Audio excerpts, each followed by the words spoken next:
Hello बच्चों, कैसे हो? कल मैंने तुम्हें कृतिका का दूसरा पाठ मेरे संग की औरतें पढ़ने के लिए दिया था। उम्मीद करती हूँ कि सब बच्चों ने अच्छे से इसे पढ़ लिया होगा और पाठ को पूरी तरह समझ लिया होगा। जो लेखिका मृदुला गर्ग है, उसने अपने ऊपर और अपने परिवार के ऊपर ये पाठ लिखा है। उसके संग की औरतें यानी उसके साथ की जो औरतें थी, उसके बारे में पूरा विवरण दिया गया है। तो पाठ तुमने पढ़ लिया है, आज हम इसके प्रश्न उत्तर करेंगे। अभ्यास के प्रश्न उत्तर निकालते हैं। जब मैं तुम्हें पाठ पढ़ने के लिए देती हूँ तो पाठ को पढ़ा जरूर करो। बिना पाठ को पढ़े हुए तुम प्रश्न उत्तर नहीं समझ पाओगे। इसलिए कोई भी बच्चा काम पेंडिंग नहीं छोड़ेगा और साथ ही साथ काम करेगा। अब हम करते हैं अभ्यास के प्रश्न उत्तर। सबसे पहले पहला प्रश्न करते हैं। लेखिका ने अपनी नानी को कभी नहीं देखा था, फिर भी उनके व्यक्तित्व से वे क्यों प्रभावित थी? हम बताएंगे कि लेखिका ने अपनी नानी को कभी नहीं देखा था, लेकिन फिर भी वो उनसे बहुत ज़्यादा प्रभावित थी, क्योंकि उन्होंने अपनी माँ से उनकी बातें सुनी हुई थी।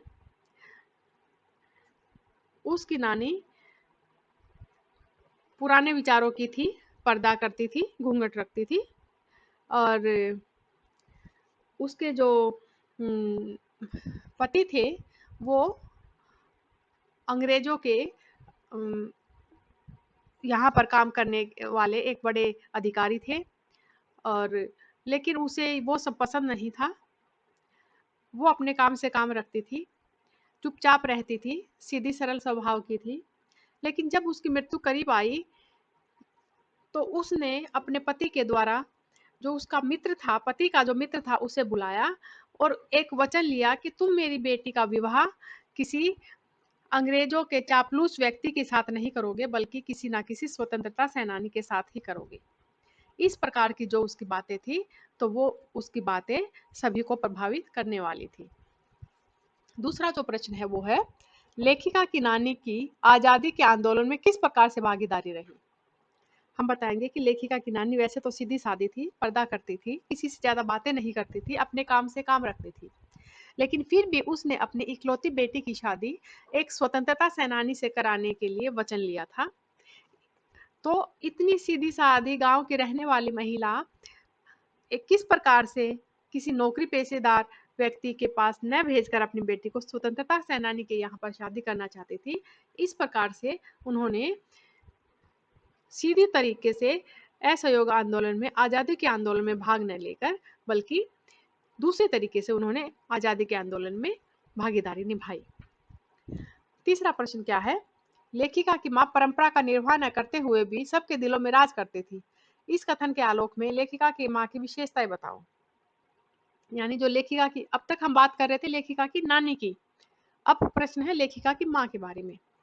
यानी वो कोई भी कार्य घर का नहीं करती थी, पढ़ी लिखी थी, पूरे दिन भजन सुनती रहती थी या फिर किताबें पढ़ती रहती थी, लेकिन फिर भी सभी उसकी इज्जत करते थे, किसी की बात दूसरों के सामने नहीं कहती थी, अपने काम से काम रखना और अपने घर का कार्य भी वो नहीं करती थी। बच्चों की परवरिश भी उसकी दादी, उसके पिता या उसके जेठ जेठानी ही करते थे।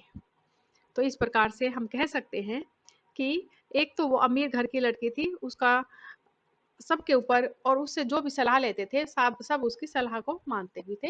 तो ये उसके जीवन की विशेषताएं हैं। दूसरा उसी का पार्ट है एक और, लेखिका की दादी के घर के माहौल का शब्द चित्र अंकित कीजिए। हम बताएंगे कि लेखिका की जो दादी थी, उसके घर का शब्द चित्र कैसा था? माँ तो कोई काम काज करती नहीं थी, पूरे दिन भजन कीर्तन सुनते रहना, किताबें पढ़ते रहना, सारे दिन दादी ही कार्य करती रहती थी और दादी भी किसी को कुछ कहती नहीं थी, जितना जो कुछ उससे होता था वो अपने आप करती रहती थी, पर्दा करते थे। और लेखिका की जो माँ थी, उसको ज़्यादा टोका टाकी नहीं करती थी, जो उसका मन होता वो अपने आप करती रहती थी। अब चौथा प्रश्न है, आप अपनी कल्पना से लिखिए कि परदादी ने पतोहू के लिए पहले बच्चे के रूप में लड़की पैदा होने की मन्नत क्यों मांगी? हम कह सकते हैं कि इससे ये पता चलता है कि उसकी जो परदादी थी वो इतनी बूढ़ी होते हुए भी इन विचारों को नहीं मानती थी कि पहला बेटा ही पैदा हो, बल्कि उसने भगवान से यही मन्नत की कि मेरे घर में पहली लड़की हो, क्योंकि बहुत सालों से उनकी लड़की नहीं हुई थी और इसलिए वो पहली लड़की चाहती थी। 5वां है, डराने, धमकाने, उपदेश देने या दबाव डालने की जगह सहजता से किसी भी को भी सही राह पर लाया जा सकता है। पाठ के आधार पर तर्क सहित उत्तर दीजिए। तो इस प्रश्न के माध्यम से हम जो लेखिका की छोटी बहन थी उसके बारे में बताया गया है। ये प्रश्न उसी के लिए है कि जब वो पढ़ रही थी, बीए के एग्जाम उसके पेपर उसके पास थे, तो वो उसने बीए के पेपर देने के लिए मना कर दिया और इस बात पर जिद लगाने लगी कि मैं बीए क्यों करूं, क्या पेपर देने जरूरी है, किस लिए पेपर दूं, क्या काम आएंगे मेरे। इन सब बातों की, वो जिद्दी किस्म की लड़की थी, बातों के लिए जिद लगा लेती थी। तो उसके पिता ने कहा कि मैं कह रहा हूँ इसलिए कि तुम बीए के पेपर दोगी। तो वो अपने पिता का कहना मानकर बीए का पेपर दे देती है। इतना ही नहीं, एक बार जब बहुत ज्यादा बारिश होती है तो भी वो स्कूल में जाती है, सबके मना करने पर भी, और जब देखती है कि जाके स्कूल बंद पड़ा है तो पैदल पैदल ही वापस आती है। इस प्रकार से हम कह सकते हैं कि किसी को डरा धमका कर नहीं बल्कि प्यार से ही उसे मनाकर कोई भी कार्य पूरा कराया जा सकता है। प्रश्न नंबर 6, शिक्षा बच्चों का जन्मसिद्ध अधिकार है, इस दिशा में लेखिका के प्रयासों का उल्लेख कीजिए। जब लेखिका की शादी हो गई थी, उसके 2 बच्चे भी थे। जहाँ पर वो रहती थी वहाँ पर शिक्षा का कोई उचित प्रबंध नहीं था, तो वहाँ पर जो स्कूल खोला गया उसमें अलग अलग भाषाएं नहीं बोली जाती थी।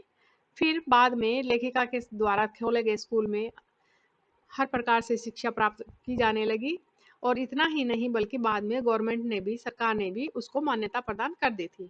इस प्रकार से ये कहा जा सकता है कि शिक्षा सबका जन्मसिद्ध अधिकार है। अगला प्रश्न है, पाठ के आधार पर लिखिए कि जीवन में कैसे इंसानों को अधिक श्रद्धा भाव से देखा जाता है। हम कहेंगे कि पाठ के आधार पर हम बता सकते हैं। सबसे पहले तो लेखिका की नानी, जो बहुत ज़्यादा सीधी सादी थी, घूंघट करती थी, लेकिन फिर भी उसने अपनी बेटी की शादी किसी अधिकारी से नहीं, जो अंग्रेजों के अधीन रहकर कार्य करे, उसके साथ न करने की बजाय, बल्कि अपने पति के ही दोस्त को बुलाकर मरते समय उसने ये वचन लिया कि मेरी पुत्री की शादी किसी स्वतंत्रता सेनानी से ही करेंगे। तो इसलिए उनके प्रति सबके मन में श्रद्धा का भाव आया। दूसरा ये कि लेखिका की जो माँ थी, हालांकि घर के काम काज नहीं करती थी, पूरे दिन कुछ ना कुछ पढ़ते रहना और संगीत वगैरह सुनती रहती थी, लेकिन फिर भी वो किसी की बात दूसरों के सामने प्रकट नहीं करती थी और न ही किसी से फालतू की बातें करती थी। तब उनके प्रति भी सबके मन में प्रेम और स्नेह था। और इसके बाद जो लेखिका स्वयं थी, उसने किस प्रकार से शिक्षा को आगे बढ़ाया, स्कूल खोला, आगे चलकर उसका स्कूल सरकार द्वारा मान्यता प्राप्त भी हुआ, तो उनके प्रति भी श्रद्धा का भाव है। तो ये अलग अलग जो हैं, जिसकी जो जो क्वालिटी है, हम वो 3-4 वही सारी बातें इसमें लिख देंगे। उससे अगला प्रश्न है, प्रश्न नंबर 8, सच अकेलेपन का मजा ही कुछ और है, इस कथन के आधार पर लेखिका की बहन एवं लेखिका के व्यक्तित्व के बारे में अपने विचार व्यक्त कीजिए। यानी अकेलेपन का मजा ही कुछ और है के माध्यम से हम ये बता सकते हैं कि लेखिका की जो बहन थी वो बहुत ही जिद्दी किस्म की थी। किसी कभी भी जो उसके दिमाग में आ जाता था वो उसे पूरा करती थी।